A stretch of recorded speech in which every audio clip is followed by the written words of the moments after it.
शरीफ उतार करके अपने बाल पकड़ करके फरमाया, वल्लाह हमारे सरों में जो बाल है यानी जो इज्जतें मिली है वो भी तुम अहले बैत के सदके में मिली। सुभान अल्लाह। नारे तकबीर, नारे रिसालत, नारे गौसियत, मसलके आला हजरत, उलमाए अहले सुन्नत, हजरत अल्लामा सैयद अमीनुल कादरी साहिब क़िबला, सरजमीन डलिया शरीफ। सुभान अल्लाह।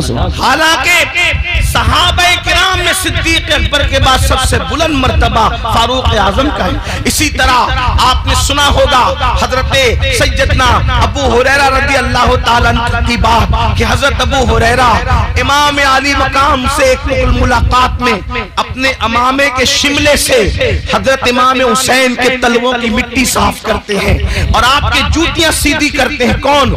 हजरत अबू हुरैरा। उम्र में बड़ा फर्क है, अबू हुरैरा की दाढ़ी सफेद हो चुकी है, इमाम आली मकाम की दाढ़ी काली है।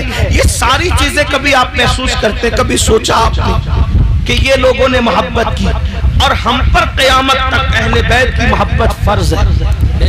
इमाम शाफई कहते हैं, जिसको जद्दुल मुख्तार में इमाम अहले सुन्नत ने लिखा, या अहलल बैति रसूलिल्लाहि हुब्बुकुम फर्दुम मिनल्लाहि फिल कुरआन अंज़लहु यक्फीकुम मिन अज़ीमिल फ़ख्र अन्नकुम मन लम युसल्ली अलैकुम ला सलात लहु। कि ऐ रसूलुल्लाह की अहले बैत, तुम लोगों की मोहब्बत को अल्लाह ने कुरान में हम पे फर्ज किया है, यानी कुरान में फर्ज कर दी गई है मोहब्बत अहले बैत। और फरमाया, क्या ये फख्र तुम्हारे लिए काफी नहीं है कि उस वक्त तक कि हमारी नमाजें मुकम्मल नहीं होती जब तक हम अहले बैत पे दुरूद नहीं पढ़ लेते। अल्लाह के रसूल अलैहि सलाम ने जगह जगह अहले बैत का जिक्र किया। खुतबे हज्जतुल वदा में फरमाया कि मैं तुम्हारे दरमियान दो भारी चीजें छोड़ के जा रहा हूँ, एक कुरान है और दूसरी मेरी अहले बैत है। फरमाया, जब तक दोनों को पकड़े रहोगे कभी गुमराह नहीं होंगे। मेरे आका अलैहिस्सलाम के प्यारे दीवानों, ऐ मेरी कौम के जवानों, क्या अल्लाह के रसूल अलैहिस्सलाम अपनी औलाद की मोहब्बत की वजह से हम पे ये फर्ज करके गए, अपनी औलाद की मोहब्बत की वजह से हम पे लाजिम करके गए? अगर आप बारीक बीनी के साथ देखेंगे तो अब असल जो गुफ्तगू आपको समझने की कोशिश करना होगा। मैं अपने सब भाइयों से गुजारिश करना चाहता हूँ, आप लोग मुझसे बहुत मोहब्बत करते हैं, मैं आपकी मोहब्बत की कद्र करता हूँ, लेकिन अगर आप चुप रहकर खामोश रहकर आने वाली गुफ्तगू सुनेंगे तो मुझे ज्यादा खुशी होगी। अब आप तवज्जो करना, माओ और बहनों की भी तवज्जो चाहता हूँ। देखो, हर बाप चाहता है कि औलाद से मैं मोहब्बत करता हूँ, मेरी औलाद से दूसरे ही मोहब्बत करे, लेकिन अल्लाह के रसूल अलैहि सलाम ने अपनी औलाद की मोहब्बत को सिर्फ औलाद होने की वजह से लाजिम नहीं करार दिया, बल्कि मेरे आका ने उसको इबादत के दर्जे में रखा। अल्लाह के रसूल ने उसको इबादत के दर्जे में रखा, बल्कि यहाँ तक फरमाया, तिरमिज़ी शरीफ की हदीस से यहाँ तक बात साबित होती है कि जिन लोगों के दिल में अहले बैत की मोहब्बत होगी, अल्लाह के रसूल जन्नत के जिस दर्जे में होंगे, रसूलुल्लाह की अहले बैत से मोहब्बत करने वाले उसी दर्जे में रहेंगे। सुभान अल्लाह। जिस दर्जे में रसूलुल्लाह है उसी दर्जे में अहले बैत से मोहब्बत करने वाले। ये मोहब्बत अहले बैत का इतना सिला क्यों? इब्ने मसूद का कौल है, अब्दुल्लाह इब्ने मसूद फरमाते हैं, अल्लाहु अकबर, के अहले बैत की एक दिन की मोहब्बत एक साल की इबादत से बेहतर है।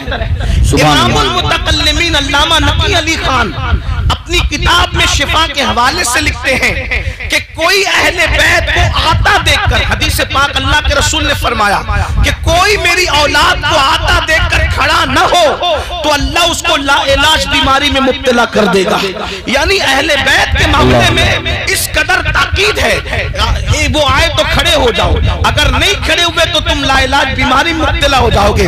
काजी शहाबुद्दीन दौलताबादी जो मखदूम अशरफ जहांगीर सिमनानी के खलीफा और शागिर्द है, वो हदीस पाक अपनी किताब तफसीर में लिखते हैं कि तुम्हारे दरमियान कोई भी आए, तुम्हारी मर्जी खड़े रहो या बैठे रहो, लेकिन जब रसूलुल्लाह की औलाद आया करे तो तुम उठ करके खड़े हो जाया करो, क्योंकि अल्लाह के रसूल ने फरमाया उनको पीछे करके तुम आगे न जाना, उनको पीछे करके तुम आगे न जाना। जो मेरी औलाद को, मेरी अहले बैत को पीछे करके आगे जाएगा, क़यामत के दिन जब वो आएगा तो उसकी पेशानी पे लिखा होगा, ये अल्लाह की रहमत से महरूम कर दिया गया है और उसका चेहरा सिया कर दिया जाएगा। हर जगह पे अहले बैत, अहले बैत, अहले बैत, अहले बैत। आपसे पूछना चाहता हूँ, हत्ता कि जब आयत दुरूद नाजिल हुई, इन्नल्लाह व मलाइकतहु युसल्लूना अलन नबी या अय्युहल्लज़ीना आमनू सल्लु अलैहि व सल्लिमू तस्लीमा, अल्लाहुम्मा सल्लि अला सय्यदिना मुहम्मद व अला आले सय्यदिना मुहम्मद। जब ये आयत दुरूद नाजिल हुई तो सहाबे किराम ने कहा, या रसूल अल्लाह, हम दुरूद कैसे पढ़े? तो मेरे आका ने फरमाया, मुझ पर मुजर्रद दुरूद न पढ़ा करो, मुझ पर अकेला दुरूद न पढ़ा करो। काफिर, या रसूल अल्लाह कैसे पढ़े? तो सरकार फरमाते हैं, ये न कहो अल्लाहुम्मा सल्लि अला मुहम्मद, ये न कहो, बल्कि यूं कहो अल्लाहुम्मा सल्लि अला मुहम्मद व अला आले मुहम्मद। यानी जब मुझ पे दुरूद पढ़ना तो अकेले मत पढ़ना, सिर्फ मुझ पे मत पढ़ना, बल्कि मेरी आले बैत के साथ मिला के मुझ पे दुरूद पढ़ना, मेरी आल के साथ मुझ पे दुरूद पढ़ना। अल्लाह अकबर। आप उठा करके देखें, अहले बैत, अहले बैत, अहले बैत। हत्ता के ये आयत मुबारका जब नाजिल हुई, अल्लाह तबारक व तआला कुरान मुकद्दस में इरशाद फरमाता है, वक़िफूहुम इन्नहुम मसऊलून, कि उनको रोका जाएगा, सवाल किया जाएगा। तो इब्ने हजर अस्कलानी इब्ने हजर मक्की अपनी किताब में लिखते हैं, वक़िफूहुम इन्नहुम मसऊलून, उनको रोक करके पूछा जाएगा। तो क्या पूछा जाएगा? इब्ने हजर उसकी तफसीर करते हुए बयान करते हैं, अल्लाह अकबर, कि जब नमाज, रोजे, हज, ज़कात के सारे हिसाब हो जाएंगे तो फिर रोका जाएगा जन्नत में जाने से पहले कि तुमने रसूलुल्लाह की अहले बैत से मोहब्बत की थी, उनका हक अदा किया था या नहीं किया था। ये सवाल आखिरी में तुम सबसे किया जाएगा। आखिर मोहब्बत अहले बैत इतना अहम क्यों? तो मुझे जो बात समझ में आई वो ये, अपने बुजुर्गों के अक़वाल से, उनकी तालीमात से, कि जो जिससे मोहब्बत करता है वो उसी के नक्शे कदम पे चलता है। सुभान अल्लाह, सुभान अल्लाह, माशाअल्लाह, माशाअल्लाह। अहले बैत को हर जगह जो रखा, सिर्फ औलाद होने की वजह से नहीं रखा, क्योंकि रसूलुल्लाह के इल्म में ये बात है, हुजूर ये जानते हैं कि कोई कितना भी बिगड़ेगा लेकिन मेरी अहले बैत सिरात मुस्तकीम पर कायम रहेगी। हुजूर अलैहिस्सलातु व तस्लीम की निगाहें देख रही थी, सन 60 हिजरी का तूफान आएगा और 60 हिजरी के तूफान में दीन बदला जाएगा, सुन्नत रसूल बदली जाएगी, अदल इंसाफ का कानून बदला जाएगा, महरमात के साथ निकाह की तरकीबें बनेगी, सूद आम होगा, शराब एलानिया पी जाएगी। उस वक्त कुछ लोग मसलहत के तहत रुखसत पर अमल करते हुए घरों में बैठे होंगे। हालांकि उनका घरों में बैठना कोई जुर्म नहीं होगा, क्योंकि शरीयत इसकी इजाजत रुखसत की देती है। लेकिन जब सब बैठेंगे उस वक्त मेरे दीन के लिए जो उठेगा वो कोई और नहीं होगा, वो मेरे ही खानदान से, मेरी अहले बैत से होगा। उसके बाद आप देखें, जब हिंदुस्तान कुफ्रिस्तान बना होगा उस वक्त 90 लाख को कलमा पढ़ाने वाला किसी और खानदान से नहीं होगा, वो खानदान अहले बैत से होगा।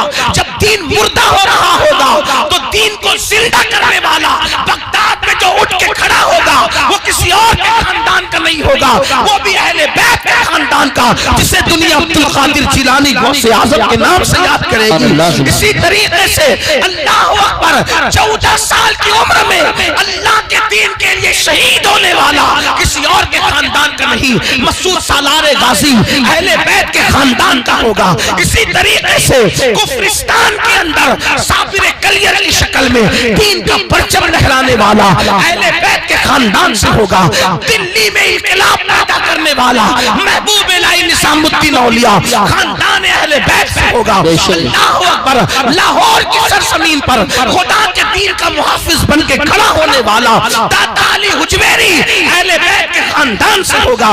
इसी तरह क़यामत के करीब कोई खानदान दीन के लिए उठे ना उठे, आखिरी में जो मोहम्मद महदी की शक्ल में अल्लाह अकबर दीन का हिमायती बन करके उठेगा अकेला तने तन्हा, वो भी खानदान नबूवत का चश्म चराग खानदान अहले बैत से होगा। तो अहले बैत की तालीम इसलिए दी गई कि जो जिससे मोहब्बत करता है उसी के तरीके पर, उसी के नक्शे कदम पर चलता है। अब मुसलमानों, हमसे कहा गया मेरी अहले बैत से मोहब्बत करो।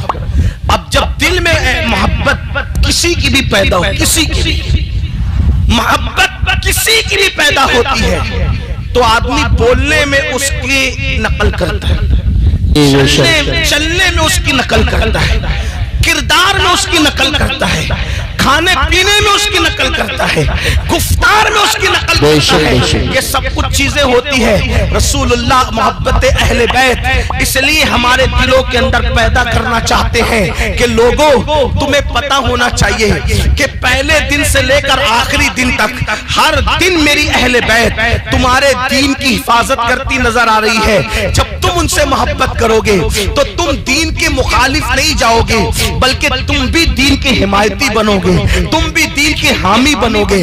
लेकिन शोमिए किस्मत कि आज अहले बैत की मोहब्बत या रसूलुल्लाह की मोहब्बत या औलिया की मोहब्बत इसका मफहूम ही लोगों ने बदल दिया। मोहब्बत अहले बैत का मतलब क्या? शरबत, खिचड़ा, न्याज, गर्मा गर्म राफजियों की नकल वाला, रसूमात वाला मुहर्रम। अब तो सुन्नियों वाला मुहर्रम बहुत सारे इलाकों में देखने के लिए आंखें तरस रही हैं और जुल्म और दहशतगर्दी का माहौल लोगों का ये है।